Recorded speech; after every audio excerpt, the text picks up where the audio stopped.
tayo ay magluluto ng bangus. So, mag-marinate nga pala ako dito. So, gagamit ako ng bawang. Yan. Excuse me, nawala ng boses. So, gamit tayo ng bawang, kalamansi, at paminta at asin. So, una is nilagyan ko na ng asin yung ating bangus. So, bangus ang lulutuin ko dito, prito. So, siguro next time, gagawa ko ng ibang marinate din para maiba. Tignan natin. So, yan, inuna ko ng balatan niyang bawang. So, pag nagbabalat ako ng bawang, ganyan talaga, hiniwa-hiwa ko na siya para madaling matanggal yung pinakabalat ng bawang. Yes.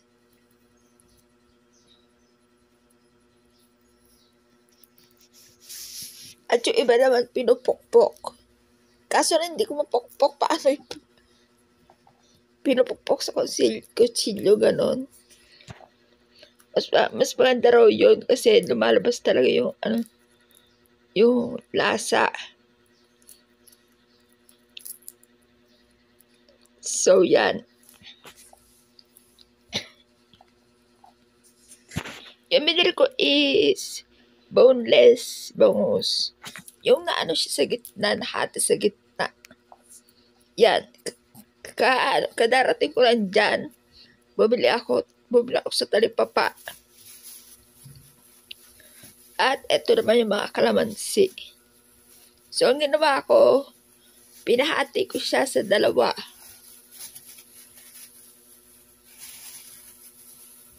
Kasi medyo malaki siya, hindi siya kasya sa paglulutuan ko. At nung ating boneless bangus is yung meron pa siyang kaliskis, ganon. So, yan. Ako ay bubukas na ng kalamansi. Dahil napakatulis ng kutsilyo namin dyan. Walang tataulo dyan. Hindi ko mabuksan yung kalamansi. So, tinusok ko. Mas madali kasing mabuksan yung kalamansi kapag may tusok eh. Yan, o iba. Pero matalas yung kutsilyo namin dyan. Matalas yan.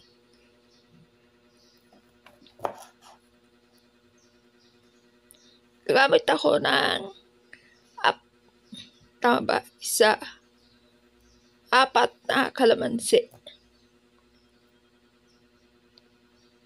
So, kung kayo magluluto, halimbawa kapag nakamarinate kayo, pwedeng patagalin nyo. Halimbawa kayo magmarinate, kinabukasan nyo lutuin, ganon. Para mas malasa. Inuna ko na yung bangus para ma-absorb na yung asin. Inuna ko na yung asin lagay sa bangus.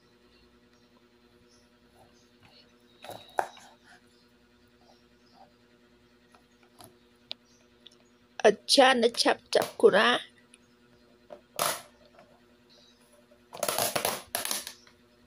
At ito na ang bangus.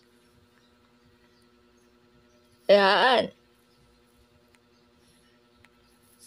Nahati siya sa dalawa.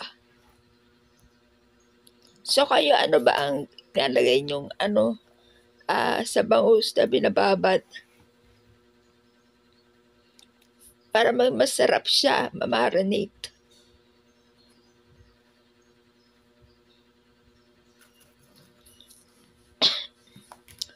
Yan ang ating bangus.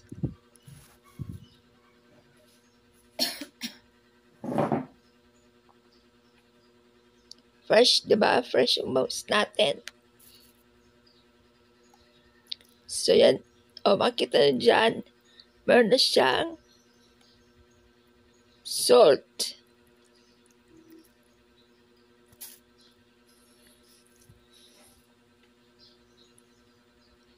At kung makikita nyo yung gilid-gilid niya, medyo nahiwa kasi nga boneless na yan. Sobrang ang sarap ng bangus kapag boneless. Kasi, yung kain ka na lang ng kain. Pag hindi boneless is ka pa.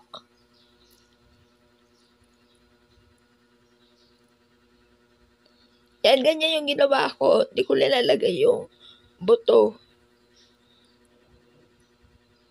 Kasi baka pag nahalo yung buto dyan at maprito ko, naranasan ko nagluto ng may buto ng kalamansi.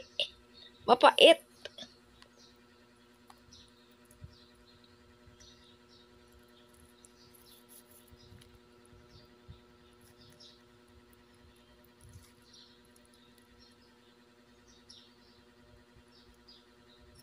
So, nilalagyan ko na lahat ng part dyan.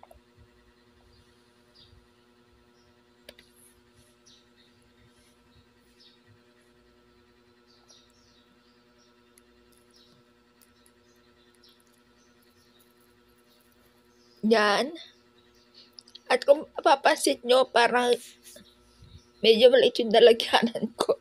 Di ba kasi yung bangus.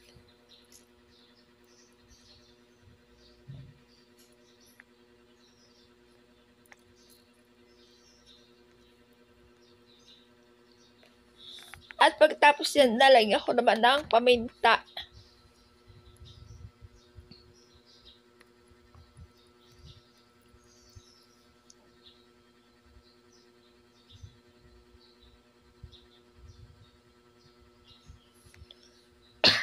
Excuse me po. Yan.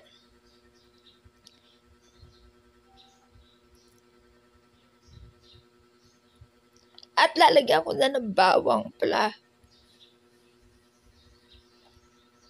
Ang gagawin ko dyan, medyo ibababad ko muna siya. Hindi ko kagad siya prepituhin.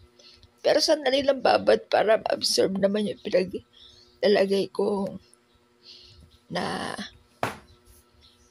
kalamansi, paminta, tsaka bawang, asin, yun. At syempre, masarap yan. Yes.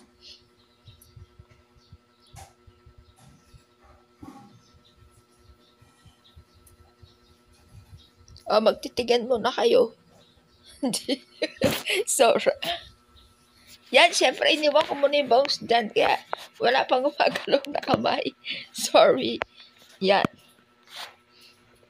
Kasi, inugasan ko yata dyan yung kamay ko. Yan. Lalagyan ko na ng paminta. Sana sasabihin ko makapagtitigan kayo ng bangus.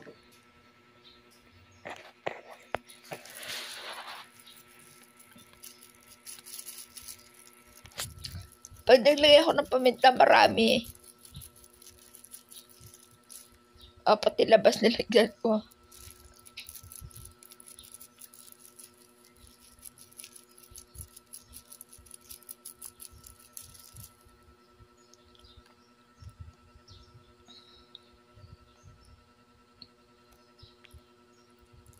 Yan, nalagyan lahat yan.